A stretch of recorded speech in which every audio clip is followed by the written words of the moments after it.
कल बड़े मियाँ छोटे मियाँ मूवी रिलीज हुई। उसका रिव्यू किया, लेकिन रिव्यू के ऊपर लोगों ने कहा कि भैया ऐसा है, अगर मूवी खराब लगी है और मूवी में कुछ बुराई है तो खुलकर बोलो। तो ठीक है, आज कोशिश करते हैं खुलकर बोलने की इस मूवी के बारे में। अब बुरा लगे तो फिर उसके बाद में आप लोग ज्यादा कुछ मुझे ना बोलिएगा। फिल्म देखने जाते हुए अगर एक व्यक्ति की हम बात करें तो उसके मन में एक शक हमेशा ही रहता है कि पता नहीं ये मूवी एंटरटेनिंग होगी या नहीं। लेकिन जब हम बात करते हैं एक्शन मसाला फिल्मों की, तो इन फिल्मों के मामले में ये सवाल थोड़ा हल्का होकर एक बात पर पहुंच जाता है कि ये कितनी ही खराब बनी होगी। और यहां पर मैं बात कर रहा हूं इंडियन मूवीज की, है ना, तो यहां पर फॉरेन की मूवीज की अभी हम बात नहीं कर रहे हैं। लेकिन बड़े मियाँ छोटे मियाँ इस हल्के सवाल का भी बेहद कमजोर जवाब है। फिल्म एंटरटेनमेंट की गरीबी रेखा से भी काफी नीचे छूट जाने वाली फिल्म है। बॉलीवुड की दो अलग अलग जनरेशन से दो बेहतरीन एक्शन स्टार्स अक्षय कुमार और टाइगर श्रॉफ को साथ लेकर आई ये फिल्म लगभग हर एक मामले में आपको बोर करने का एक नया स्टैंडर्ड सेट करने वाली मूवी।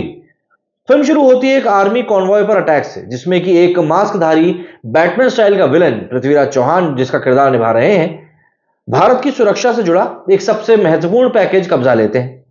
ये एक पासवर्ड है जिसके कारण कवच कंट्रोल होता है, और करण कवच पूरे भारत को एक शील्ड की तरह कवर करने वाला एक एंटी मिसाइल सिस्टम भी है। इस बेहद महत्वपूर्ण पैकेज को 3 दिन के अंदर वापस लाने का काम सौंपा जाता है कोर्ट मार्शल किए जा चुके 2 एक्स आर्मी ऑफिसर्स को। ऐसा लग रहा था कि मानो पूरी आर्मी में काबिल अफसरों की कमी पड़ गई है, जो एक्स आर्मी ऑफिसर्स को बुलाया जा रहा है। इस टास्क में इन दोनों के साथ है एक आर्मी ऑफिसर कम स्पेशल एजेंट मीशा, मतलब मानुषी छिल्लर, जिनके चेहरे पर एक्सप्रेशंस आते ही नहीं है, और दूसरी है एक एनालिस्ट अलाया एफ, जो प्रति सेकंड 72 शब्द की दर से बोलकर मीडिया टर्म्स उगलती ताकि लग सके कि वो जेनजी से हैं। सोनाक्षी सिन्हा भी फिल्म में एक इंपॉर्टेंट रोल कर रही हैं, मगर उनका ये रोल किसी हार्ड ड्राइव से भी ज्यादा नहीं है, जो ऐसी फिल्म में बस एक हाथ से दूसरे हथेली तक डोलती रहती हैं और इस चक्कर में सारा बवाल होता रहता है।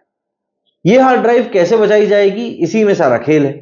इसके बीच छोटे सब प्लॉट में विलेन का एक ऑफिसर से पुराना कनेक्शन, सोनाक्षी और अक्षय के किरदारों के कनेक्शन वगैरह शामिल है। एक छोटे से फ्लैशबैक के जरिए आपको फिल्म के टाइटल का किस्सा बताया जाता है। एक पुराने मिशन पर अक्षय और टाइगर अफगानिस्तान में घुसकर आतंकवादियों के कब्जे से एक परिवार को छुड़ाते हैं। आतंकियों को डिस्ट्रैक्ट करने के लिए वो बॉलीवुड फिल्म बड़े मियाँ छोटे मियाँ का सहारा लेते हैं, और फिर इनके नाम से भी बड़े मियाँ छोटे मियाँ पड़ जाते हैं। देश की सुरक्षा इस समय खतरे में है।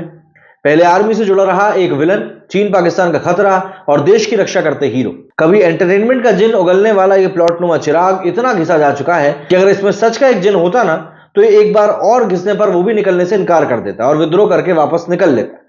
मगर मेकर्स हैं कि इस निचुड़ चुके पूरे प्लॉट में ऐसा लगता है कि न जाने कितनी बार और फिर से अपने मुंह को मथने वाले हैं। मॉडर्न टेक और एआई का नींबू पुदीना फंसाकर रस निकालना चाह रहे हैं, और लग रहा है कि लोगों को ये फिर से बेवकूफ बना लेंगे, और वो भी तब जब हीरो शाहरुख सलमान नहीं है, जबकि ये दोनों खुद भी ऐसी कहानी लेकर टाइगर 3 जैसा धक्का खा चुके। एक अच्छी मसाला एक्शन फिल्म में सिर्फ 3 चीजें होनी चाहिए: एक ठीक ठाक प्लॉट, एक नया क्रिएटिव एक्शन, और स्वैग ह्यूमर को मजबूती संभाल लेने वाला हीरो, चाहे एक हो या कितने भी। मगर बड़े मियाँ छोटे मियाँ इन तीनों में से कुछ भी नहीं दे पाती।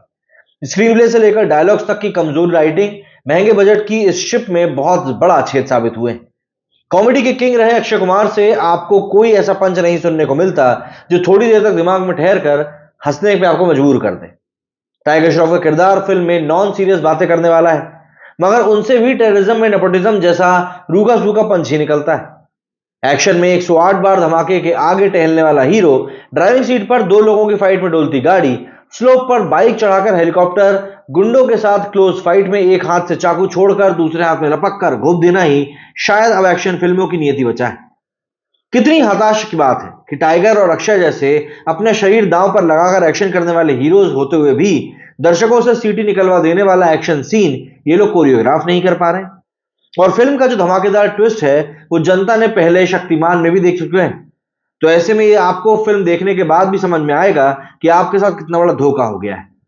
अब इन सब चीजों को अगर हम एक तरीके से एक सिरे में पिरोकर देखें तो आपको ऐसा लगेगा कि यार आखिर इस मूवी के बारे में कुछ तो अच्छा होगा।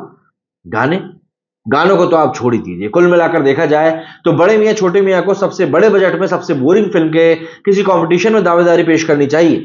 इस फिल्म के साथ यहीं पर न्याय हो सकता है, वरना बड़े एवरेज दाम के टिकट वाले ऑलमोस्ट आधे भरे थिएटर्स में किसी एक दर्शक से भी हूटिंग सीटी ताली ना निकलवा पाने वाली फिल्म किसी भी तरह से एक्शन एंटेनर कहलाना डिजर्व भी नहीं करती। मेरे स्टूडियो फिलहाल उतना ही। जय हिंद, जय भारत।